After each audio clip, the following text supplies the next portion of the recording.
the most Midwest thing ever. Yeah. Just being a high roller at Olive Garden. Dude, that is like, I don't know if you guys know me, but I'm a pretty big deal at the Olive Garden. Yeah. I buy tiramisu for everybody. Yeah. Breadsticks also. Yeah, hey, breadsticks on me.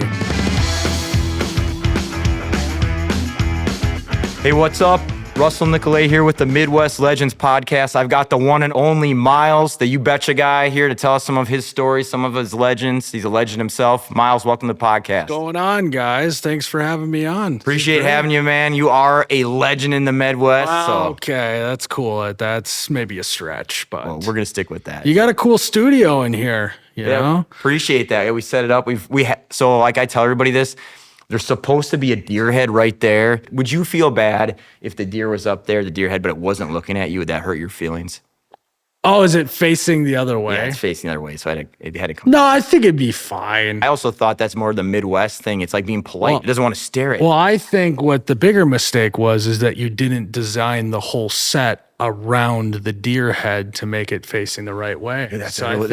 Tear it down. That's a good point. Yep, tear it down, start from scratch. Yeah, well, that's what we're going to have to do. Otherwise, we could just shoot a deer and like have it mounted correctly. But I also think that a deer, like not staring you down the whole time, it's just being polite. We could still put him up there. So yeah, he's just shy. He's a shy deer. Being shy. He's passive aggressive.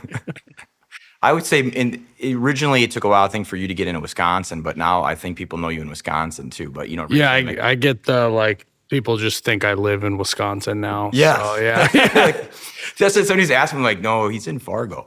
Oh, really? Yeah. And so, but either way, I mean, North Dakota, Minnesota, Wisconsin, Midwest. Same church, different pew. Right. Yeah. So, I mean, that's like kind of the purpose of it, just try to get some stories. And then one of the things, like some of the questions I've asked in the past is like, to start off, like, I think, and it does vary a little bit from state to state as to like what is like typical Midwest, because even some of the things that people say like in eastern Wisconsin versus western Wisconsin or Minnesota or even North Dakota are a little bit different, but it's kind of similar, like the open, all the stuff that everybody does. Yeah. And all that. But one of the things I was wondering is, as a kid growing up, did you grow up in like Fargo, or where did you grow up? Yeah, but I grew up in Fargo. Yeah. So do you have like a story you think of as like absolute growing up kid Midwest, like when you think of that just seems Midwest. And maybe it's hard to look back because you've been in it and you're part of it, but just curious. Yeah, I think for me, it's my family, before my parents were fortunate enough to get their own lake cabin, we used to rent a cabin for a week in like the Detroit Lakes, Minnesota area every summer. And that's like the highlight of the summer, right? Is you're going there. It was me, my family, my cousins. We would all go stay at the same resort on the lake and hang out. And I just remember like the old the resort had a lodge. Yeah. And I just like the feeling of going into an old lodge on a lake to me is just like the most Midwest thing ever. And I remember we would like save up quarters all year just so we could like go spend money at the lodge and the games and candy and stuff. But what we ended up doing is just going to my dad's like change bucket and like taking it all. And then he'd be like, "Where'd you get all that?" And I'm like, "I don't know. We just been collecting." We just been saving. Yeah. So that's probably like, from my childhood, like that's, we would just fish off the dock. My uncle would rip the tube cover off of the tube, whipping us around and damn near breaking our necks. And going to the sandbar and all that stuff on that lake was definitely like Midwest childhood for sure. Yeah, I think because when we were younger too, we didn't have our own place, so we would go to like a resort. Like that wasn't this cool log cabin, but the same thing. It had like a game room, and we would like play air hockey for hours, man. And then we had pinball. I remember where I was like all the resort like main swimming area. There was a raft out deep enough, and they like put AstroTurf on it, which is great because you're not going to slip or anything.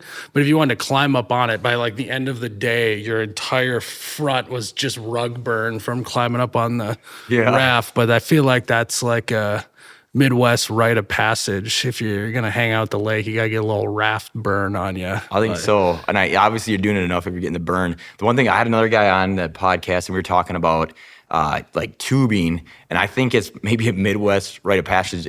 In your case, it was your uncle, but it's usually like a dad, right? Like, Yeah, my dad do it too. My dad like would take us tubing so much that like by the end of the weekend, he couldn't move his neck because he would always be like turning around while he's driving the boat.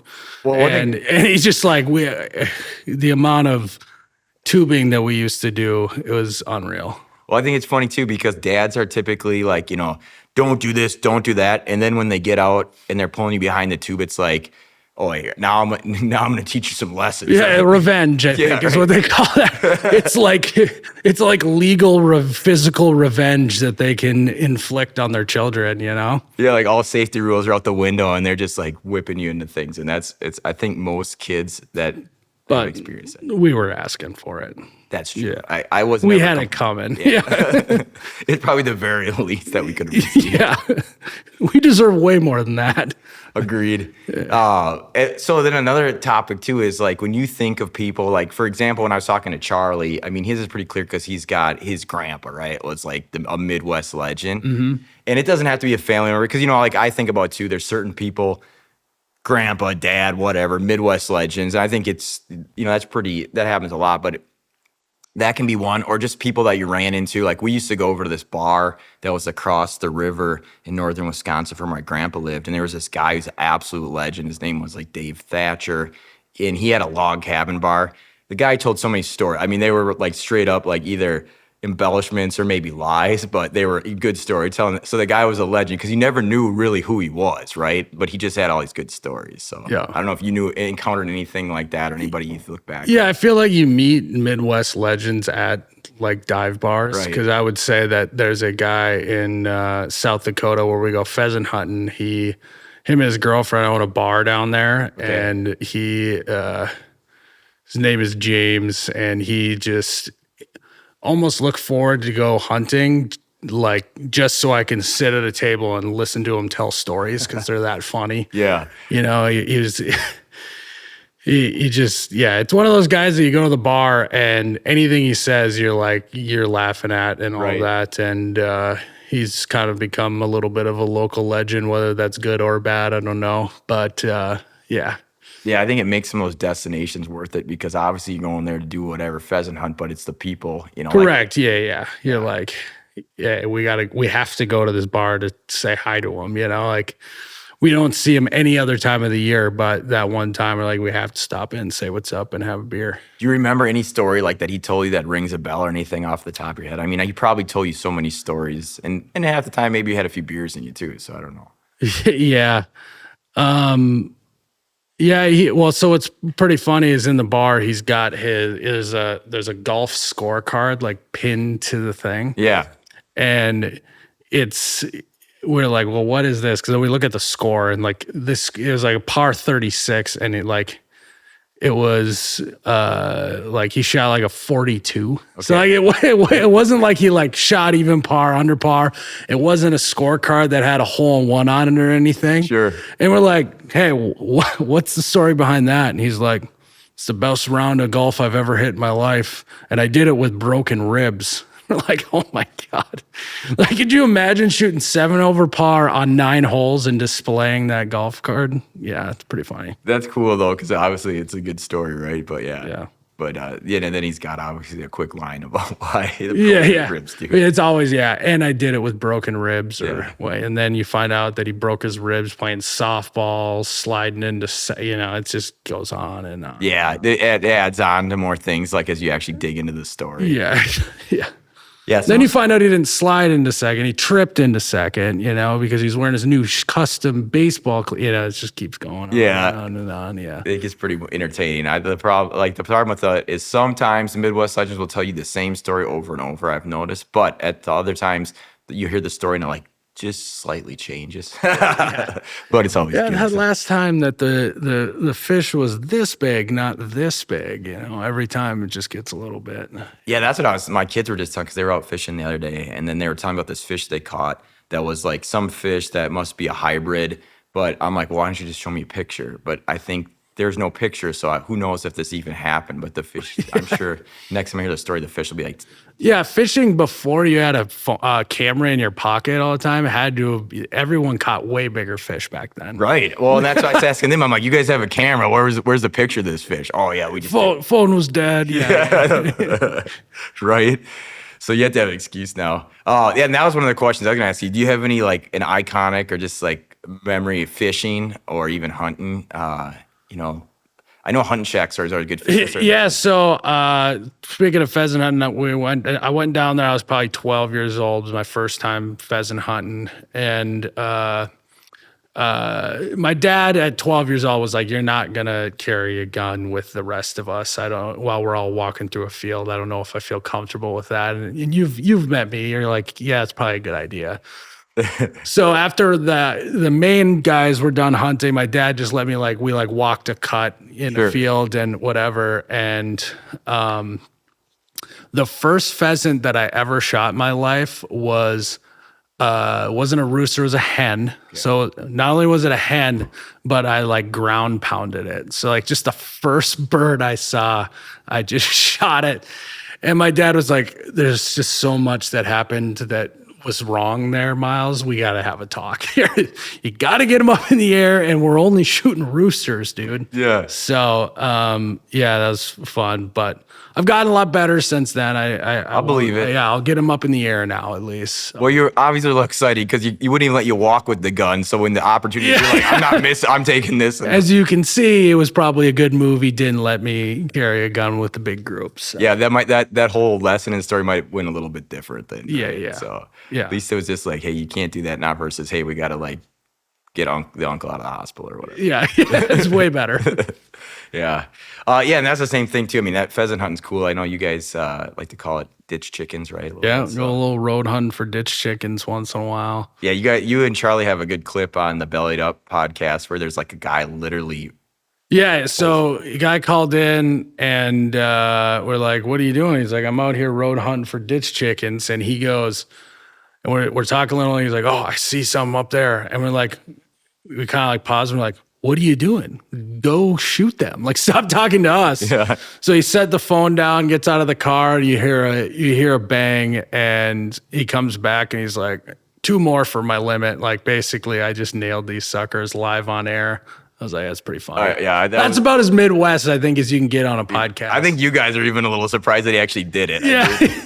It's good advice, but the fact that he did it, and then I could just see in your expressions and he did send us a photo of it, so we got confirmation that he did hit it, not just say that he hit it. Yeah. Kind of like the fishing. Right, stuff. right, yeah, because it just sounds good, but actually it happened. Yeah, so it's yeah. pretty sweet. Yeah, yeah. Well, and that's one thing too, because you guys get to go to all those cool bars for the Bellied Up. You go there, and any bars that stand out that's absolutely legendary or something that happened there that was just.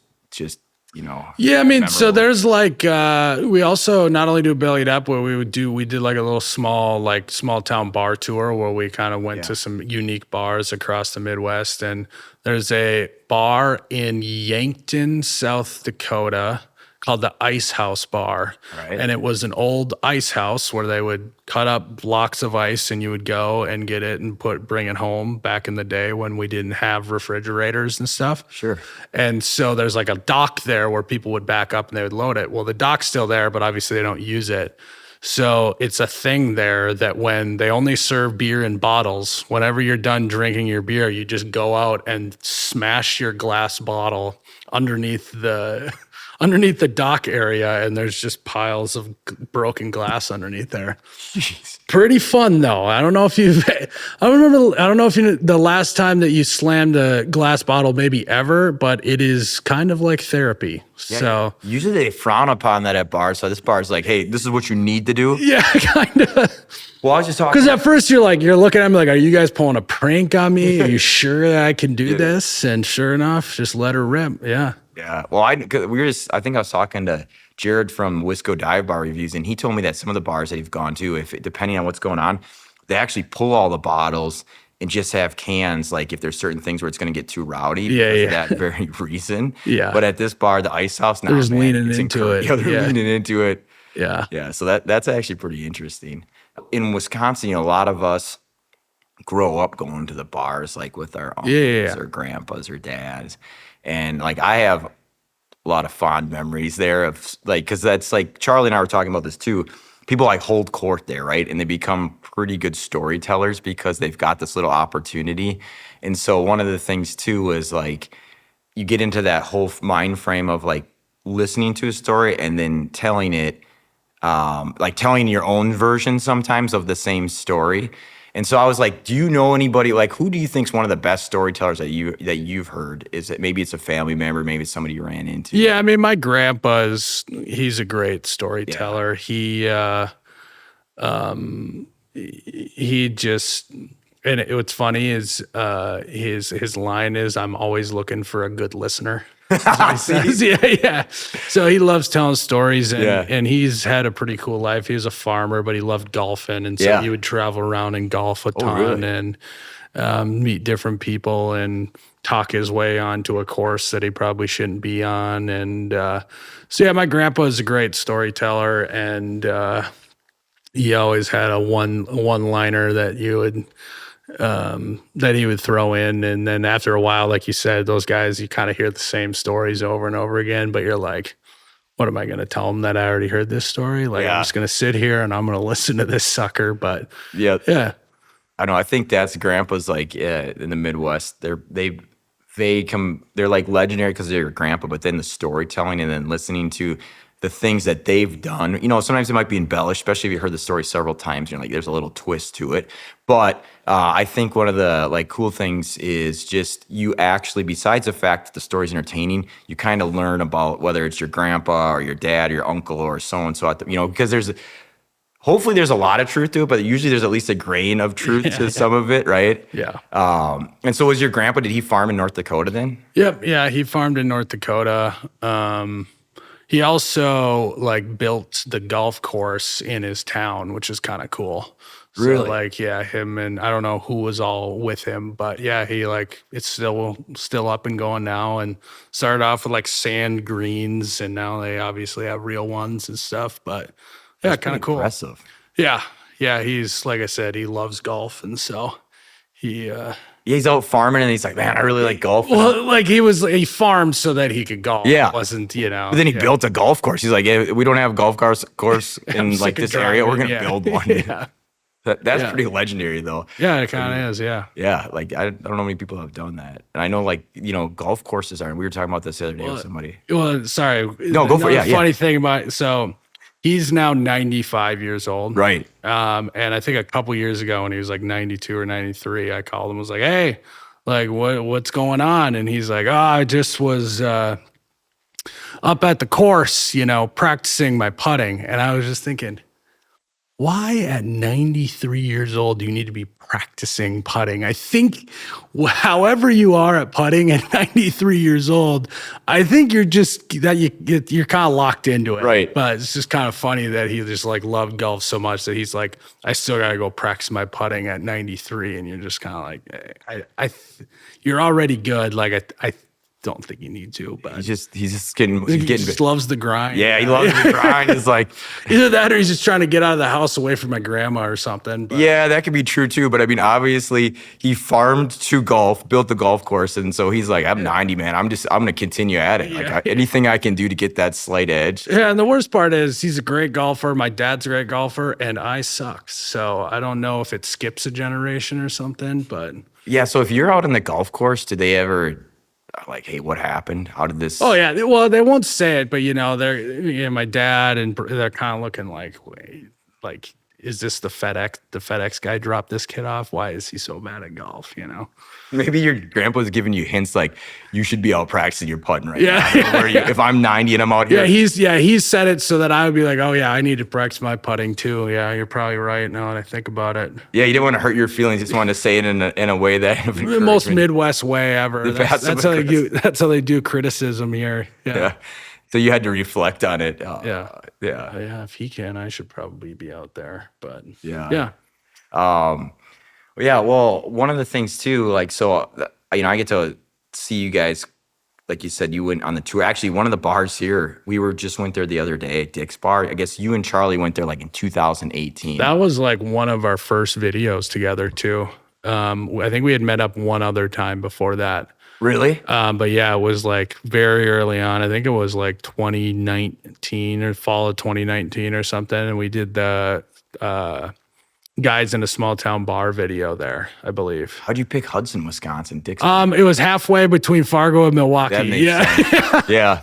Yeah, so that was kind of it. But I think we picked a good one. It was a cool bar, and they were cool to let us come and shoot there. And yeah. Yeah, they still remember you there because the only thing they said is, I think they forgot to tag us in the video. And I was like, oh. Yeah, I don't know.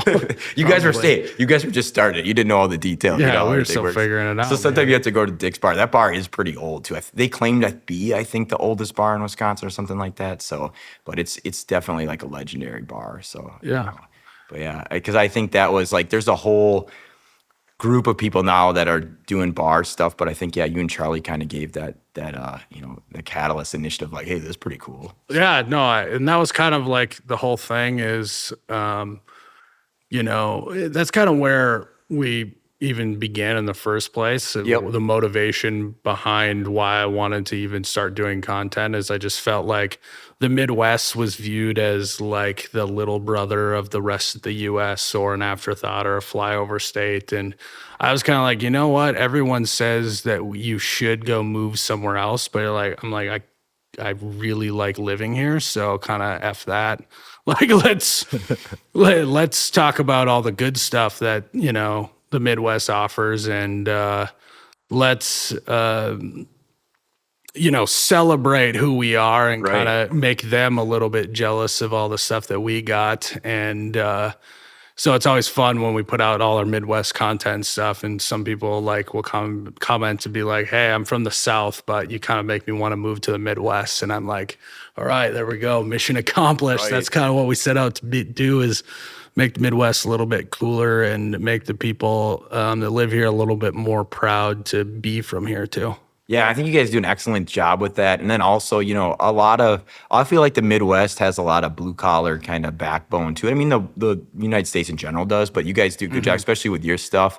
I think it resonates with a lot of people about being on a work site, or I love this stuff because, now I'm a lawyer, so I don't really do physical labor. Like one of my buddies who does construction, he's like, "What do you might get hurt with like a staple or something?" And I'm like, "Yeah, dude." Or fall out of your chair. My chair leaning back too far.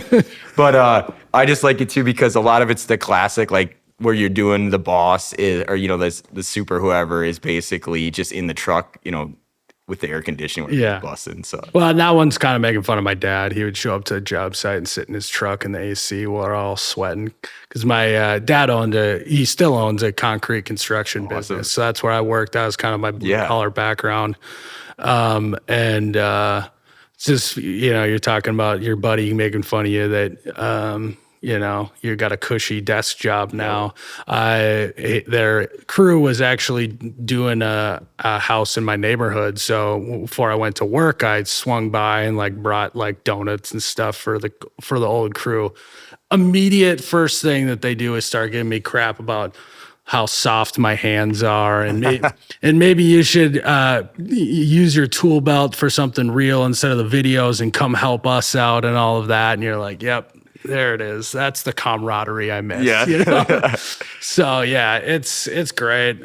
It's also just like me and my brothers all work there, and so doing what I do, I would like to think I have an interesting life now. It's kind of traveling around, meeting lots of people, whatever. But when we get together, the only thing we talk about is old stories from the job site, because it's you can't beat it. Some of the wild stuff that people said and did, it's just kind of the best. Yeah, and you meet some exceptional characters on the job site. I worked in a warehouse for a while too, and it was one of the wildest jobs. Yeah. We ran forklifts like we stole them, and there was no training, there was no certification. Wait, you're not forklift certified? No, but I did operate one for quite some time. But I was younger, so yeah. Back in the day, there was no rules. No, and it was one of those things too, where it was an interesting thing. But if any OSHA had showed up or something, we'd probably be shut down. OSHA showed up one time to my dad's job site, and the OSHA walks up and goes, "Where's the keg at?" Really? And my dad's like, "What?" And he goes, "Yeah, it looks like you guys are having a beach party out here with all your shorts, tank tops, and sandals out here. And let's just say my dad, I think he got a fine that day.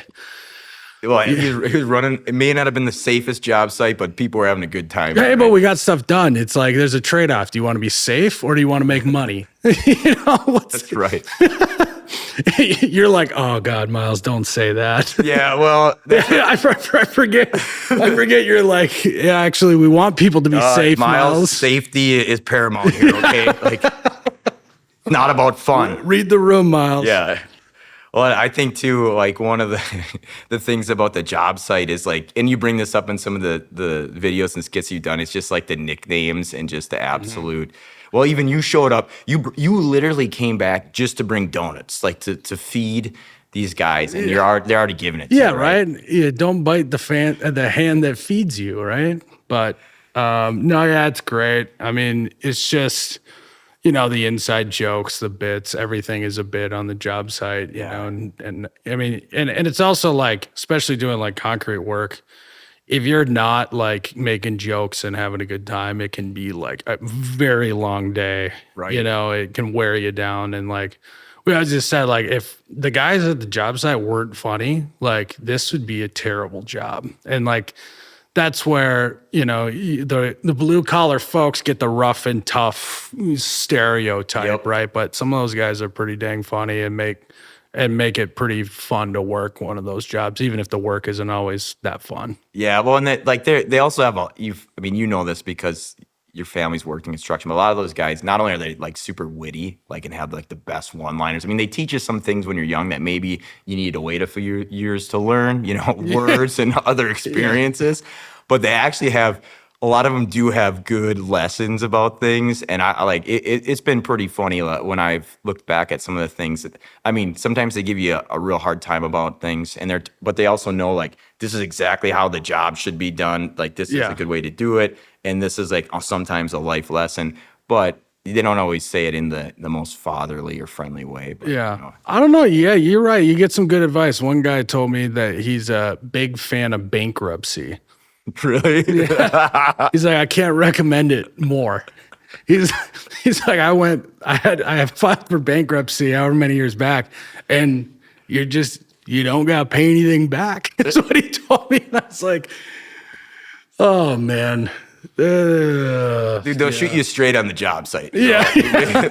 Like, I think that there's some other stuff that's not so good, but if you think that, then go right ahead. Yeah. Yeah, I there's gonna be some positives and negatives, but I don't know that's just like the goal is like, hey, just file bankruptcy. Though I did file bankruptcy for folks as a lawyer, and it can be a good thing. But correct, just dispersing, like, hey. So you're saying, hey, maybe I should be a big fan of bankruptcy or what? Well, I can tell you, it helped out a lot of people. So there might be some, like I said, that some of these guys on the job site have a lot of wisdom. They just, the way they say it, nonchalantly like that, it makes you wonder, like, maybe, but the way you're saying it, I don't know. So sometimes you could actually avoid like paying an attorney for legal advice. You just go to the job site. Yeah, that's actually a good idea. Right? Yeah. Because they've all hired a lawyer at some point, usually a divorce lawyer, but yeah. It could be. Yeah, well, and I was going to ask you too, without getting OSHA calling up your dad, do you have any good or funny stories from the job site? Yeah, I mean, it's kind of endless. The one guy is a big fan of bankruptcy. We have a whole. He didn't necessarily do it on the job site, but he's got a house out in the country a little bit. Yeah, and he was working in his shed, and I don't know what he was doing, but his shed started on fire. All right, and so he ran out, because obviously it was on fire, and he was going to go call 911. And by the time he realized, he was looking for his phone and everything, that he had left the phone in the shed and it burned down with the shed. So he couldn't call 911. So he just had to stand there and watch his shed burn down and until maybe one of the neighbors called. But yeah, he's also the same guy whose dog died in the winter.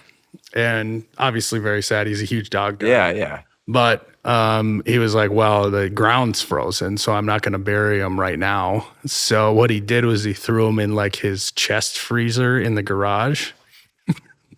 until the ground softened up to where you could bury him. So like all winter long, he was just sliding Buster to the side so he can get a frozen pizza out of the freezer. Dude, that's a little wild story. Yeah. I mean, I guess the respect he had, he wanted to make sure the dog. Yeah, it had was a like proper at burial. first you're like, oh, that's really weird and kind of disrespectful that he put his dog in the freezer. But you're like, but actually, it was because it was respectful. Weird way to do it respectfully, but he did. The intent was there, though. Yeah, It was all about the intent. So yeah. How about so I've been to North Dakota a few times. I'm actually a licensed attorney out there. I've been to some. Oh yeah, I've seen some billboards Yeah, out there. We've right? seen you out there. I got a few cases out there, and we've got an office in Fargo. We've got we kind of fixed up the solar building downtown, so it's pretty cool. Fargo is a cool place, and then you kind of get out to as you know, Western North Dakota is kind of wild out there. Yeah, the Wild West, quite literally. Yeah. It really is, and I've had a few cases out there, and it's interesting. So I was gonna and it's just basically when I've been in North Dakota, it's primarily been work, right? And so, but what's a good bar, a dive bar to hit up in, even if it's not in Fargo, but even somewhere else, could be out in the Wild West of North Dakota. Yeah, I mean, Fargo's got a lot of dive bars. We shoot a lot of videos at a bar called the Wild Rice Bar, which is a little township south of Fargo. Okay. And it's they have a horseshoe league, which you don't see a lot of horseshoe leagues anymore. I feel like, it's all bags or darts or whatever. In Bismarck, I think the bar that I've been to that I really liked was called the Elbow Room. And they only served Busch Lights in the 30 or the 28 ounce cans. Like you couldn't buy a 12 or a 16 ounce. Like you only get it in that. So That's a bold move. yeah, it was a fun night. So yeah, there's all sorts of bars in North Dakota like that. I mean, it's like the stuff you'd see in Wisconsin, you're going to see in Fargo and North Dakota as well. But the one thing that I represent, it's funny because we end up representing folks that get injured by truck accidents, by wild truckers. But I've clarified this on TikTok and stuff. I actually often represent another trucker who got hit by a wild trucker, right? And so one of my clients had, he was out in the far west of North Dakota, and he would show me there's a Facebook group, and it's basically the locals just posting pictures of kind of what they stupid stuff that they see the truckers doing. And so he had to Truckers gone wild. it was kind of like that, yeah. And so he had to defend his honor because he was the one that got smoked by another truck, but he was in a truck. And so he was showing me, we were gathering evidence, and he's like, just go to this Facebook page, man. This guy's all over it. Yeah. Well, there was photo, all different, comments about what people knew and photos from this accident. And then he's on there. He's defending himself hey, man, I was following the rules. I got, smoked by another truck. And I thought that was wild that there's this whole Facebook group out there. It was kind of the oil field stuff. They're just I feel it had a weird name, something like same shit, different day or something that. And people would just post in what they, as they were driving down the interstate or wherever, they'd take. Yeah, as soon as the oil boom started in Western North Dakota, it turned quite literally into the Wild West, and that doesn't surprise me at all. Yeah, and I think people don't I mean, that because you grew up in North Dakota, but I've learned that, and there's some more we've had some wild cases out there. I've heard some wild stories, and I met some wild characters, and it's pretty interesting out there. It is the true Wild West. So. Yeah, that and the Deadwood area in South Dakota can be a little bit like that. When Sturgis rolls into town, it's I remember when we went to Mount Rushmore. So I feel like everyone's got to go to Mount Rushmore one time, And we went when we were kids, and apparently my parents decided to go when Sturgis was going on. I don't know if you know what Sturgis is or not. Is. And so we're driving through Rapid City and all that stuff and doing the thing. And I remember I joked that this was the trip that I went from a boy to a man, because we were walking down the street sidewalk in Rapid City or something, and right in front of us was just this gal in a thong bikini and assless chaps. And my dad's like laughing, like hitting us. My mom's like covering our eyes, and I was like, "This is a little bit different than Fargo. We are not in Fargo anymore." So yeah, it's definitely be a Wild West out there. Yeah, and an educational place, right? Apparently for Yeah. I learned a lot about human anatomy on that trip. Yeah. you could bring your kids out to Sturgis rally just to teach them some things. Yeah. If you don't want to have any uncomfortable talks, you just bring them out there, right? So you're suggesting that I do the birds and the bees talk with my children at Sturgis? Yeah, I don't even know if you have to do the talk. Oh, Just walk them out there. Like they're gonna look around. I brought my kids when I was young. When they were younger. I have a bunch of different kids, but my oldest was pretty young, and we were in Florida, and I had this plan to drive to Key West, right, for the day, and we drove down there, and it was all good. We're just checking out. We're gonna drive back, and basically, we stayed there, and it's getting dark. And I had never been in Key West before, and it was like him, my wife, and we had another baby, but the baby's just real little. And I don't remember if he was like 3 or 4, somewhere around there. And we're walking down the strip in Key West, and like you can kind of tell it's getting to be that after hours where the crowd's coming, it's getting wild. And he looks over, and there's this lady doing a belly shot on this bar, and I'm just like, oh, he's like, what's that? And I'm trying to sweep him. It's too late. And then my wife's like, I knew we should have left like 2 hours ago. So I just say it, I maybe a talk we never had to have now. Yeah. Well, it's probably better than my high school buddy. His dad gave him the talk, and he just sat him down, and the only thing he said to him for the talk was, wear a helmet. And that was it. See, you had the better education at the Sturgis. There was visual aids in my you education. Yeah. Vividly remember it today. Were you? I remember the time maybe went from a boy to a man, and it happened at the Sturgis rally. When I was this year's old. So obviously, your mom probably didn't know that was happening at the time. Yeah, she knew. She didn't love it, but did she know though that the rally when you guys went out there that was the rally date? Oh, I don't know. That's where I got to ask him. Now that I think about it, I'm like, did you guys know that and just said screw it, or is that a complete accident? But yeah. Well, and like you said, Deadwood's a cool area. One of the lawyers at our office thought it'd be cool to get a Deadwood law office, like Deadwood, South Dakota. But I'm like, I don't know. That seems like a place where you go, you're not going to get much work done. A little bit of gambling, it's a lot of gambling. A lot of gambling, yeah. And then obviously the cool part would be like you'd have like Nicolay Law at Deadwood, South Dakota. Yeah, there you go. Whatever, but it's also not very easy to get to especially from here. Yeah, I'm not sure logistically that would make a lot of sense. It's like 8 hours from Fargo, so yeah, and that's a long way. I mean, Fargo's out there, even though I feel like Fargo, when you get to Fargo, it still seems like very much kind of a Midwestern town, and then like I said, when you get west of it, you're like, where am I? Yeah. Like, what's the Valley City? Like even Valley City's a cool area in North Dakota, but like they got a bridge. Yeah.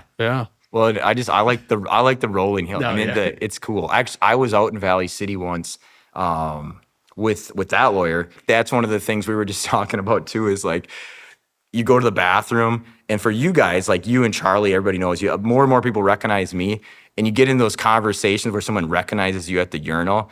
And I'm always waiting to see if like the hand comes over for the shake. Oh, I've taken selfies at the urinal. Have you really? Yeah, it's not the best experience. No, I was in Milwaukee at the Harley Davidson Fest, and this guy like got into this whole thing, and he actually brought up Charlie. He's like, "Who's that comedian that I see you with?" Blah blah blah. And I'm like, "Oh yeah, Charlie." And I thought it was gonna go to the handshake, and then he caught himself, and props him, and he's like, "Sorry, we're in the bathroom." So I haven't had the selfie in the bathroom, but like I think you kind of get used to this stuff at like in my experience when I have gone to bars and grown up bars, they become very conversational. But yeah, I haven't had the selfie. I don't know. The handshake might be one step too many, but I don't know. Maybe you haven't gone there. The selfies is hopefully you're zipped up when you get in the selfies. Well, he would really have to zoom in. So, right. I figured I was safe. You won't be able to see anything anyway, buddy. How about this? What's your favorite thing growing up in the Midwest, or favorite things when you look back at it? I mean, this might just be like not necessarily like Midwest. I don't know, probably the rest of the country did, but I just like love the idea that like my mom in the morning would just like open the front door and be like, go play outside. Yeah. And I'd go play outside and then all day. And then when it would be dinner time, my mom would just open the front door and just yell my name until I came like running between houses for dinner and stuff. And so I think that was always like fun to be able to just go outside all day. And, parents were just less worried back then about something bad happening and whatever. Right. And so like I feel like I was like one of the last generations to not have like social media growing up, but also still a little bit having it. And so like my childhood was still like very like no technology, just go play outside and all of that. But yeah, I think, and I think other than that, just like general Midwest stuff is, it's going to Thanksgiving and making sure that there's a plate of lefse there, and just accidentally grabbing the plate of lefse that doesn't have any sugar on it, and you're just thinking, why wouldn't someone not put sugar on lefse? You realize this is just dry potatoes without sugar, Yeah. So yeah, just stuff like that. See, and I don't know if they have lefse as much in eastern Wisconsin, but because my family is from western Wisconsin, we grew up eating lefse, and I hear what you're saying. Are you a sugar guy, or are you like, wow? No, I like sugar. I'm not gonna. Yeah, you gotta. Do you ever have rumagroot? Have you ever heard of that? No, I haven't. It's like a porridge thing too. I haven't had that for a long time, but that just reminds me of lefse. Well, then that's a question too. Like for you, because so you're obviously you grew up in the Midwest, but what's like the Midwest staple you grew up food wise in North Dakota? Yeah, we used to eat a lot of hot dish. I'd say it's probably the most Midwest thing. Tater tot hot dish. Oh, yeah. I don't know if you call it casserole or not. Are you a casserole or a hot dish guy? So I grew up calling it hot dish. That's what we called it. So I've heard casserole, but we always called it hot dish. Yeah, I feel like it's like there's green bean casserole, and then everything else is a hot dish.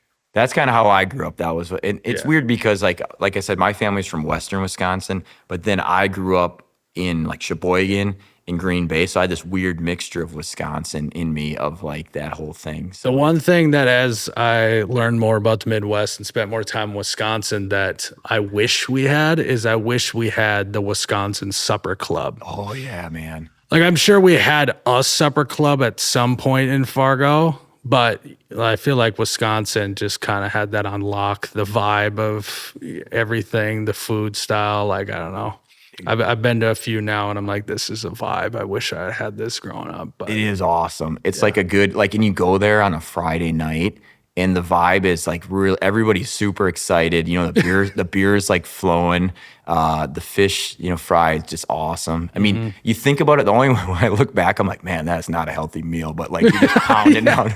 Well, anything good generally isn't. I think though they often would have like a salad available, and you'd probably A good salad bar, Right. And then you just load it up with croutons, and you're like, yeah, this isn't a salad anymore. It's just a doubly baked bread. That sounds about right how you do it. And then because I mean we grew up too, like fish fries here are in Western Wisconsin are one thing. In Eastern Wisconsin there's more like perch fish fries, but like I love them all. But I think too, we just had I was talking to Ed the Diver. I don't know if you've met him at all. I have not, but I know who you're talking about. But he's actually like kind of sponsored by a supper club, which is super Wisconsin. Yeah. But the cool thing is it's a supper club that I would go to, and then it's so Wisconsin. Like when I was a kid, we would go there, but it was also like if besides going to Olive Garden, this is the other place you would go for like prom or whatever with your date was to that supper club too. Yeah, it was a fancy place. Yeah. And you could I like how you said it's fancy and then you grouped it in with Olive Garden. right. That's kind of the Midwest thing. I didn't realize there was much more than that. And so, I suppose. Yeah. It was like Applebee's, Olive Garden, and we had a Chili's. I don't know if you guys had a Chili's. Yeah, we were really living good in Fargo. We still got the Chili's, but yeah. Did you ever have Fazoli's? No. Dude, there's a Fazoli's that's left in Eau Claire, Wisconsin. It's like It's interesting. That's like the all you can. It's like more the fast food version of Olive Garden. You can all you can eat breadsticks, like fast food. Let's go. And I thought they all disappeared, and then it turns out there's still like one still surviving in Eau Claire, Wisconsin. So if you ever go to Eau Claire, like just check out the Fazoli's. I think it's still there. It's like right by the mall area. But I know the Olive Garden. That was, I have a lot of fond memories, and I pretty much that was. If you're not at the supper club, that was. Well, if you're here, you're family. Yeah, right.